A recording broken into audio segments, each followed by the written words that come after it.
Here is the plot summary for 2023's Never Been Kissed, just out on Hallmark over the past couple of days. Best friends Naomi and Liz, they return home for the holidays and simultaneously enter a love triangle when they both reconnect with their high school crush, Chris Silver. A lot of buzz about this one, Jennifer, so let's go.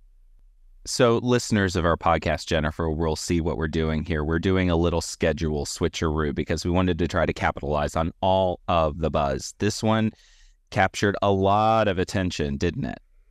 It did. I mean, Tyler Hynes and Never Been Kissed were both trending on Twitter on premiere night. So everybody's excited. We'll see if it lives up to the hype. Let's see. So we open to a photo montage of two best friends. Their names are Naomi and Liz, and we see them throughout the years. They're scouring Bobo Tinder in real life and looking at some notes for their big business pitch plan over nearly empty glasses of Merlot. We happen to see It's a Wonderful Life on TV, and both of them start wondering about the trajectory of their lives. They pitch their app, and the app is called Best Pals, to an important business lady over some coffee and get a let's circle back in the new year in response, which is, I guess, business speak for it's a hard pass. So. But the app already existed. So is this, they were just trying to come up with new and improved ways to further monetize the app? I think so. I think their big plan was to expand it, grow it, do something to make it more than it already was. But well, I shouldn't speak for you. Not a fan of the apps. Yeah. Apps. Everybody is an app developer in these movies. I've never seen so many app developers. Well, it's the new interior designer or writer or teacher or whatever. It's one of those that's now the category of things that you can be in one of these movies. Anywho, the girls fly home and there's some joking about running into a guy named Chris Silver. Ha ha ha ha ha. They seem to say it'll never happen. Cut to it happening, and the girls are stunned. They fumble over each other. When he asks to swap phone numbers with both of them, it's high school awkwardness all over again. And this is where we see Tyler Hynes, and he's doing that Tyler Hynes thing where he's low talking. It's a little bit monotone, but it's just very much the way that he handles things. And it seems to work for his career, doesn't it, Jennifer? It really does, Josh. And he's full of the smolder, and he can just be cool, calm, and collected. And all the ladies love it. Apparently he wasn't chomping on a candy cane this time. Usually he does. Not this time. Anyway, Naomi's mom has big plans for Christmas, including some ugly Christmas sweaters we get from early on that she is a lot and Naomi is a little bit because of it all. Liz goes home to celebrate Hanukkah with her family. Apparently she never visits because she's busy, and didn't make it into the family card. Eeks! We actually see the family card, and there is a hole where Liz should be, and I literally LOL'd. And Liz mentioned previously in the movie that she wished that she had this Gilmore Girls bond with her mom, but she just doesn't. And I love Gilmore Girls, so I was like, okay, I'm here for it. This movie's got the banter, it's got the wit and the references, and now the card family photo, I couldn't get enough of it. It was so funny to me. It was so funny, and it circles back in a little bit. We'll get to that in a minute. Anyway, the girls meet up. They're wearing their ugly sweaters at a pub in town, and of course, yet again, they run into Chris Silver, and he is holding two big pitchers of beer because there are plenty of their friends, or I guess you could just say their classmates. I guess they really weren't friends. That's sort of the plot we get here.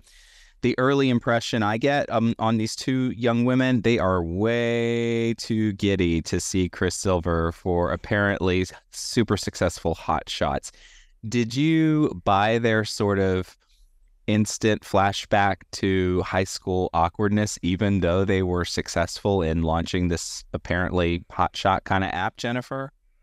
I did, because I think no matter how far you've come, if you get around people you knew in high school, it can kind of take you back to that place, good, bad, or otherwise. So I thought it was actually really funny, and I liked their friendship a lot in these moments. It was awkward. I got secondhand embarrassment from them, but it was very funny. Yeah, I had a few of my own flashbacks. Anyway, they run into some of their classmates from high school at the pub. It is a ragtag crew with all of the familiar cliches that we all remember from high school. And in fact, when we're getting introductions of this crew, we actually get their high school yearbook photos, which I thought was a pretty nice and funny touch. Suddenly, they're in with the popular crowd, and our two ladies, they just don't really quite know what to do. Turns out that Chris is now teaching English at the high school they all went to after a career in the Marines, so he's a veteran. They play catch up, and he invites them to a holiday party for fellow classmates at his place tomorrow night. So he's going to get to hang out with the two ladies a little bit more. I thought it was funny because they were wearing the tacky sweaters under their coats, and he's like, "It's kind of hot in here. Wouldn't you like to take out their coats?" And they're like, "No, gosh, no, we're fine. We're good." Even though he was wearing a leather jacket while saying it was hot in there, so that was kind of weird. But that's pretty much his uniform in these sorts of things. True. It's a leather jacket with some sort of neutral shirt and invariably some kind of scarf thing happening as well. So it's kind of what he always wears. You could have been Tyler Hynes for Halloween, Josh. Oh, I should. Next year. Let's do it. Anyway, next day, Naomi's mom is trying to announce where she is going to move, and Naomi is, for some reason, unwilling to hear it, and she quite literally, scampers from the room. So there's a lot of history in that relationship there. They jet off to Chris's house, which is sort of baller for a single guy who's a high school English teacher, I thought. It's packed. The party is jumping. Liz and Naomi are awkward because it's a lot of people they were not necessarily friends with in high school. And Liz happens to see a copy of The Great Gatsby, and here comes Chris. He slides right on up to her and quiet talks about its value in literary history. Moments later, the gang starts playing a game called Never Have I Ever Christmas Cookie Edition, which is basically a drinking game, but with Christmas cookies. And one of them is Never Have I Ever Had a Crush on Chris Silver, and Naomi is totally outed. Yes. Yep. She raised her hand. But Liz did not, so did Liz not have a crush, or she just didn't want to admit it? I think it was more that. I think she had a crush, but I just don't think she wanted Everybody to admit. did. Everybody did, apparently. I will say the girls looked like snacks. They looked great when they showed up at this party. So that's when their big shot celebrity app guru status came through. Their wardrobe was on point to me. For sure.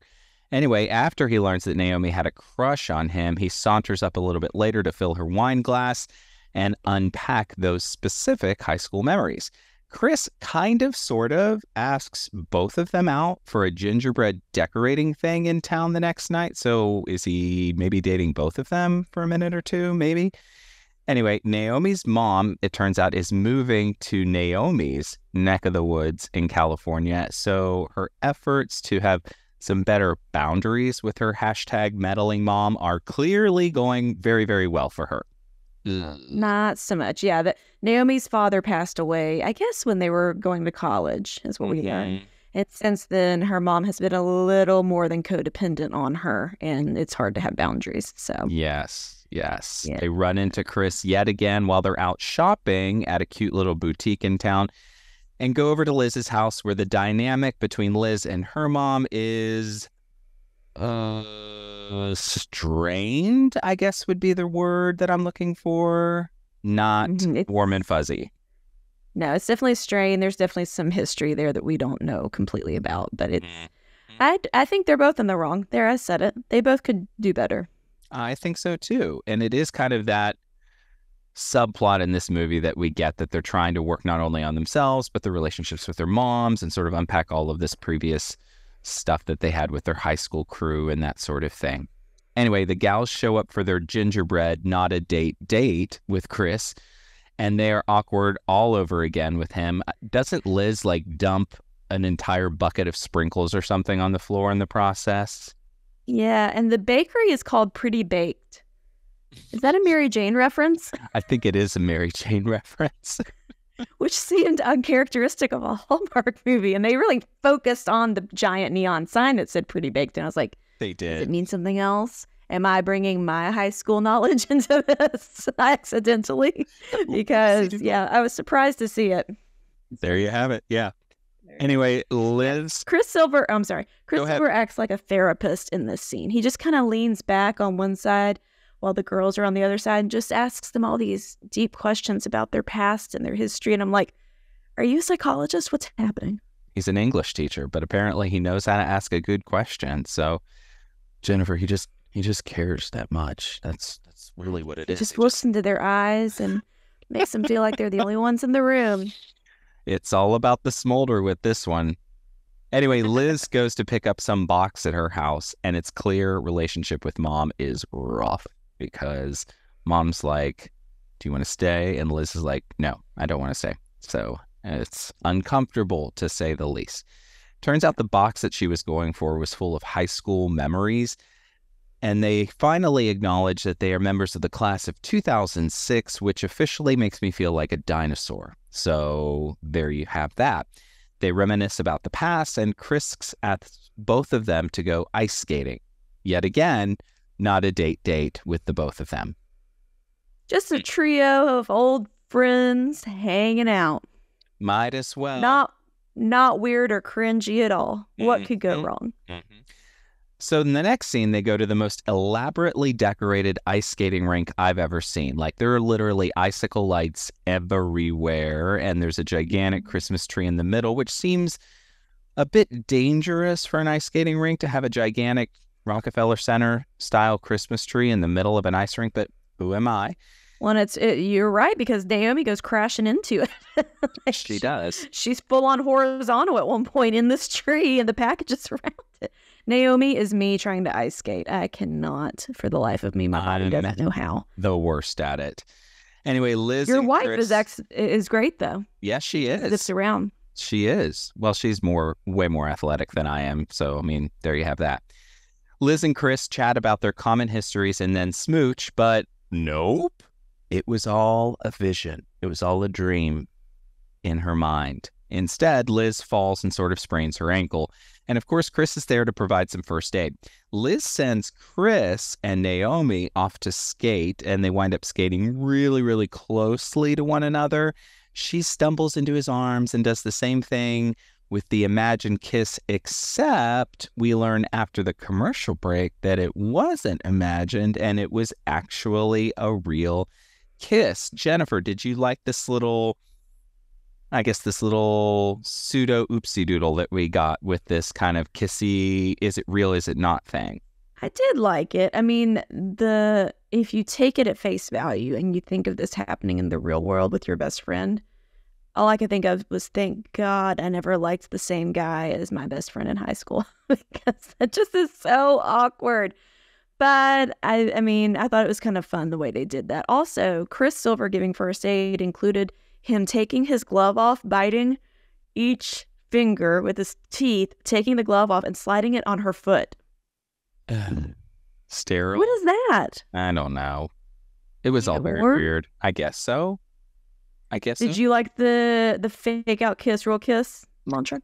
I did. It actually was like it was like a record scratch. Are you paying attention to what we're doing here kind of moment? And I appreciated that. Anyway, Liz tells Naomi that she's cool with it. Their budding little relationship there. And then we learn Liz actually did get admitted to Stanford. So the backstory here is that they both applied to Stanford and they didn't get in, is what we're led to believe. But it turns out Liz actually did get into Stanford, but she kept it a secret from Naomi because she wanted to remain friends and close with her in the whole 9 yards, which I thought was and to be with her after her dad passed, which was very sweet. Which was very sweet. So she sort of sacrificed her big dream, which that whole Stanford thing is kind of the source of the drama to a certain extent that she has with her mom. And her little sister got into Stanford. It was kind of one of those where now, little sister did what big sister didn't, which only sort of continues to escalate the drama with her mom. So it's a lot. Yeah. Liz goes out shopping and Chris asks out Naomi. So clearly a little relationship rift is beginning to form between the two ladies. Naomi and Chris are out for a date of hot chocolate and vegan cheese, which sounds absolutely disgusting to me. She says she's impressed. But it was a flight of hot chocolate. Yes, I'll take a flight of hot chocolate any day of the week. But you lost me at vegan cheese. You lost me at vegan cheese. Well, if he needs to be vegan, then let it be known. But is he? Stay tuned. Yes, exactly. I respect veganism, but might draw the line, like I say, at vegan cheese. Liz is out at the townie bar, and she gets cajoled into hosting the Jingle Ball, which is basically a reunion the night before Christmas Eve, just for, apparently, the class of 2006. No other class at this high school gets to do it. It's just the class of 2006. They're that And it's not special. like it's their 20th or anything. No. No. No. It's only because Chris was in the class of 2006, I guess, and can get him in the gym. Apparently so. They pulled some strings there. Yeah. Being a weird. teacher has its benefits, yeah. So Liz and Naomi... Say they do this every year, or they do some kind of thing to get together every year. Ugh. I know. I mean, I went to my 10-year high school reunion, and my 20-year will be next year, and I think probably not going to go to that. Yeah. I mean, it's social media. You just don't really need to. Exactly. Like, I still know what's going on with people, and when I went to my 10-year, nobody knew who I was anyways. I was in the middle, right? I wasn't like the loser who got shoved in lockers, but I wasn't not popular. I was in the middle. That's all I ever wanted. That's where I wanted to be. But as a result, when you go to reunions, nobody remembers your name, or they call you the wrong name. Or they think that your then boyfriend, now husband, was somebody that went to high school with us when he wasn't. Understood. Yeah, I've never been to my high school reunion. I did go to my wife's 10-year reunion, which was in the basement of a post office. And all I remember is that one of her bratty high school classmates flung open the door, swung her head around, took a look at the crowd and goes, "Is this it?" And immediately turned on her heel and left. Not warm and fuzzy. Not like this movie. No, and you wonder where she is now. Like, really? Precisely. I hope she's not listening to our podcast. Yikes.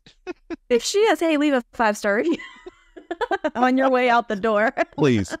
Exactly. Golly. Yeah. Yeah. Oh, Yikes. yeah. Okay. Yeah. So Liz and Naomi, they're chatting about Chris, and Naomi wonders if he's the one, which seems like a lot. I mean, you've been in town, girl, for what, 3 or 4 days? Let's just... When Liz says, like, Pump you've the been on one brakes. date, what are you doing?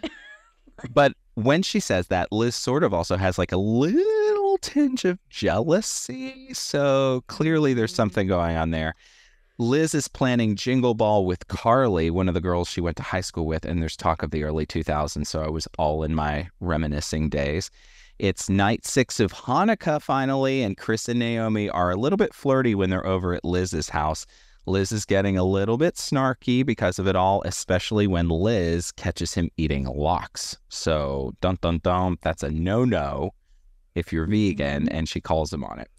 So Liz gets a call, and it's not about investment money for their app. It is actually a potential buyer for their app. So they might be able to offload the entire thing, which would turn the page for everything, including the relationship that she has with Naomi. So they go for a drink, they have a little chitter chatter, and it turns out that they actually differ on their ideas of what to do with this particular offer. So more to come with that. The next morning, Naomi finds Liz's acceptance letter to Stanford. Oof. So she learns the whole secret at play here. She has to tell her mom that she doesn't want her moving in with her, and later that night she commits to a long-distance relationship with Chris. Big day for Naomi, and a bold move here since they've only been a thing for like 48 hours. Could not get my head around this. I mean, the Chris character was so weird that if we had not seen him early on with all the other high school friends, I really thought, is he just a ghost that's not, that they're like both seeing to sit here to strengthen their friendship, and he's not real because he's not really, except that one scene, he doesn't interact with anybody else really up to this point. It was just bizarre, very surface level, weird conversations, except, hey, will you uproot your entire life to come live here? This conversation... Could not get over it. Me too. This conversation gets so serious that Naomi panics, and she scoots off to the bar to make a quick phone call to Liz. She's actually freaking out about everything that's going on with Chris, and then she catches Chris eat a piece of salmon, after which he enjoys that piece of salmon a bit too much, and it's clear the veganism thing may not really be his thing. Anyway. It was like one of the steamiest parts of the movie with Tyler Hynes and the salmon. It's so sensual. Like slow motion, like slow jams, music in the background, like just really enjoying it. It was funny. It was really funny. That should have been one of my 3 things at the top of this episode. With just sensual salmon. Coming to Pretty Baked near you. Right? Holiday exactly. season.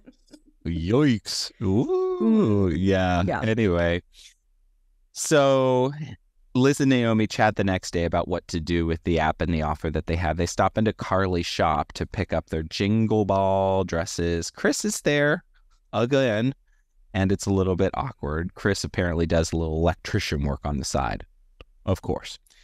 Why wouldn't he? Why wouldn't he? Liz and Naomi both have heart-to-hearts with their moms, and then they actually have it out with each other. They each say some really tough things that I think have been brewing beneath the surface for quite some time, and Liz says she thinks they should sell the app and go their separate ways. Soon enough, it's the Jingle Ball. So, by the way, that's the oopsie doodle here. You know, that kind of, their relationship sort of blows up. Well, yeah, was it Liz that said, I don't need it? No. Naomi told Liz, I don't know why you're doing this Jingle Ball thing. I don't need a time machine to the past. Ooh. Yeah. Kind of calling Liz on, like, why are you so invested in, like, hanging out with the cool kids and being accepted by the cool kids to plan the Jingle Ball? And meanwhile, Naomi's falling in love with a guy and having a DTR with him after 2 dates. So they're both hot messes right now. Really, they are. It's hard to watch. It was hard. Also, in that argument, Naomi had a poster on her wall that in her childhood bedroom that said, Indie, Indie, Indie, Indie, Indie, 5 times. Wonder why? I guess she was an indie girl. She wasn't like the cool kid. She was indie. She was indie. Yeah, exactly. Yeah. Anyway, the Jingle Ball is a huge success. There's so much awkward dancing. It's very much like every suburban wedding reception you've been to. A lot of that sort of step together, step together, step together. Arms in the air. Don't know what to do with my hands. Don't know what to do. One bit. Anyway, Naomi shows up and immediately apologizes to Chris and admits she was scared about everything. Liz and Naomi also make up pretty darn quickly while people awkwardly dance in the background, and we have the best time ever, totally dancing the night away, and this movie ends rather suddenly, period. Okay, it's time for our gold or coal segment where we each give 3 gifts. If there's more gold, it's we've been Christ. If there's more coal, it's never have I ever. That's funny. And if it's a tie, it's just a Merry Christmas. Josh, coming to you first. So I'm giving gold first and foremost. I thought this friendship plot that we got between these 2 women was actually a nice diversion from what we normally see in these Hallmark movies. That relationship was really the central relationship here. It wasn't about a man and a woman and a budding romance. It was more about these friends rediscovering their friendship. And I thought it was nice. It was a good diversion, and I bought it. I bought their relationship. You took my first piece of gold, so I agree. I'll come up with something else, but I will agree with you. And we say that sometimes, like, this movie didn't really need to be centered around the romance, and they did that. Like, yes, Tyler Hynes is in this movie. They probably cast him because they knew everybody would watch, even though he's not the A character. To me, he was a very, very high B character. It's really about the friends, and then their moms, and then him. So I think if they had just cast, whoever as the guy, it may not have worked as well. But he's strong enough that even though he's not in the movie on screen as much as some of the other male leads would be, he still helps carry it forward. So my first gift would be, I LOL'd a lot at this movie, especially on the front end. There were moments that I legitimately thought were funny, and I enjoyed it. So there you go. There you go. More gold for me. I thought the B plots with the 2 moms were really, really authentic and realistic. I know a lot of women and I know a lot of men who have a lot of these sort of similar drama things with their moms.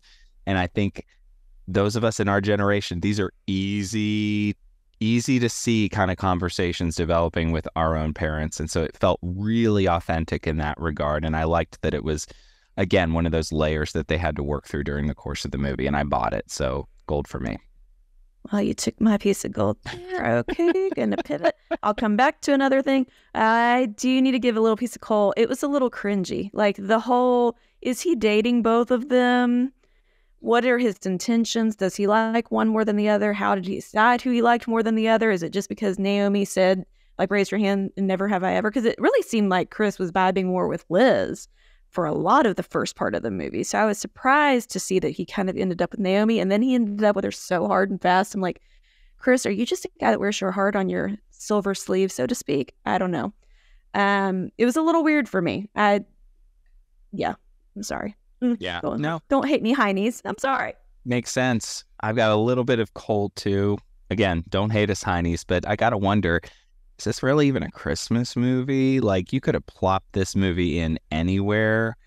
There was really nothing that was central to the plot that was at all tied to Christmas. It all just sort of felt like we stuck Christmas on top of this story and made it a Christmas movie. And the longer we do the podcast and watch these sort of movies, the more I'm just like, don't do that. You know, it sort of just feels a little phony to me sometimes when you just kind of plop a story like this in around the Christmas season and make it all about Christmassy kind of stuff. So a little bit of cold for me. Yeah, I understand that. I can feel that. But the mom, Naomi's mom, did say that she had recorded all 40 of the new holiday movies on TV, and she was Googling where to buy the scarves, which I had to laugh at. Again, Hallmark being meta. Of course. Amongst themselves. I need one more gift, and you took all my gifts, so what's my last gift gonna be? Shoot. Did I really? Gotta think you did. Do. Oh, I can't think. I will say that, I mean, kind of to piggyback on you with it wasn't very Christmassy. I don't think I would ever watch it again. And that's usually an indicator of if it's like a really standout movie for me or not. I enjoyed it at the time, especially the first half. The second half dragged for me a little bit. Like I said, it got a little weird, and I just don't think I would watch it again. So that's got to be some coal. I'm sorry. Yeah. Yeah. So I guess the final We're going to get comments that were mean. We're just getting comments that were mean. And all comments are valid. We respect your opinions. We're not trying to be mean, I promise.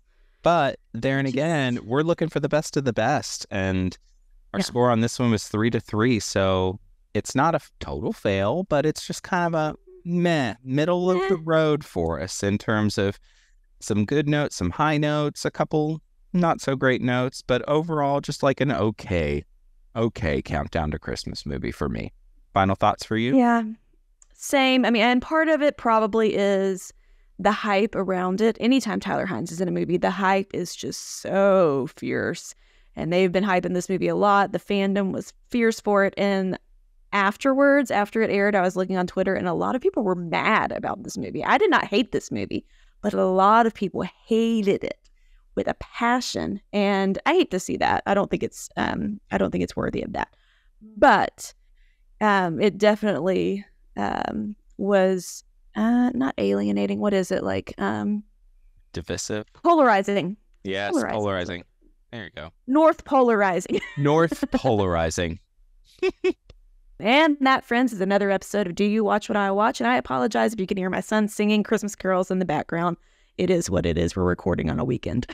And it is that time of the year, so bring it on. Special thanks to Nick Schwartz for our theme song, and to all of you, of course, for listening and watching. If you like our podcast, be sure to review, subscribe, tell a friend. We're on Facebook, Instagram, Twitter, all the things. Leave us a comment, or you can connect with us on our website at doyouwatchwhatiwatch.com. Next time, we're gabbing about Hallmark's new movie, My Christmas Guide, and here's the plot summary. A college professor connects with a guide dog trainer after losing his eyesight and adopting a seeing eye dog. If you heard that synopsis last episode, it's because we switched him like Josh said. So for real, next time, we're talking about My Christmas Guide. Can't wait to do it. We'll have much to discuss. And until then, may your days be merry and bright. We'll catch you next time.